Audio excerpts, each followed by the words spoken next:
Hello there. Hello. What'd you experience?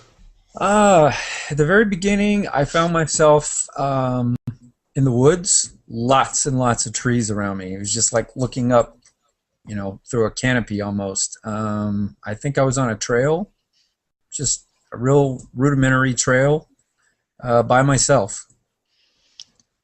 That's where I found myself initially. Hmm. I think when you said look around to see what else you could see, I think I knew there was a stream nearby, although I couldn't see it, but somehow I knew there was a stream nearby. I must have been familiar with that. Hmm. As far as clothes, they were very basic, like kind of tattered, not very good clothes. I mean, it looked like someone who was very poor. Okay. Um, as far as the area, I took this to be somewhere like in foothills or something like that, maybe Appalachia, West Virginia, or something like that. That's what it seemed like. That area of the country, somewhere in there.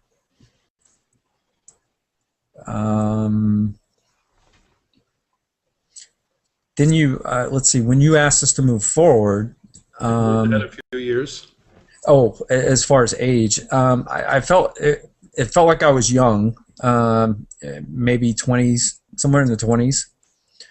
Uh, and then when you asked us to move forward, I feel like I felt myself wherever I lived. I was at a house of some type. Again, this was whoever this was, they were poor.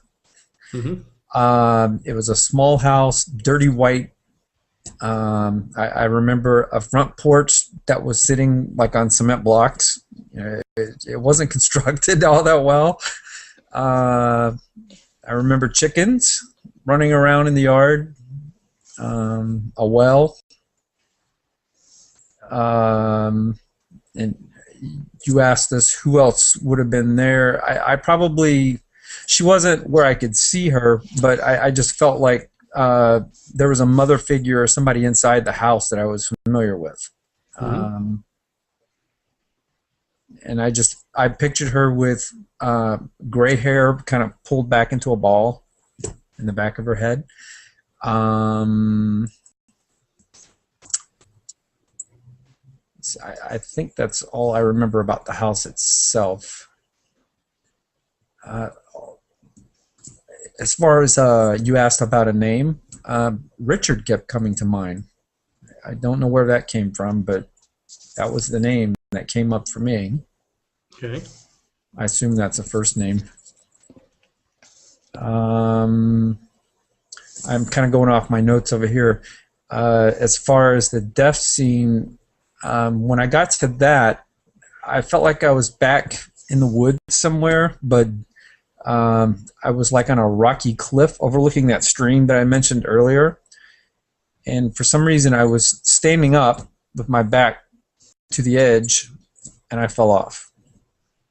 Well, okay. I would have died that way. Splat. Yep. Yep. Um, let's see what else. If I move forward past the death scene, sort of the in-between life Hmm. phase, kind of like Jerome, that was sort of peaceful. If there were any lessons that I was taking from that during that time period, it was not to be so alone, because I felt like I was very much alone in that lifetime. Spent a lot of time alone, and to work past that if I got the chance again. Hmm. And probably not to back up on cliffs. Yeah. Don't be so caught up with nature. Ooh, a bird. I don't know why I backed over the cliff, but I did. Well, they say it's not the fall that gets you; it's the sudden stop. So, Yeah, okay. that was interesting.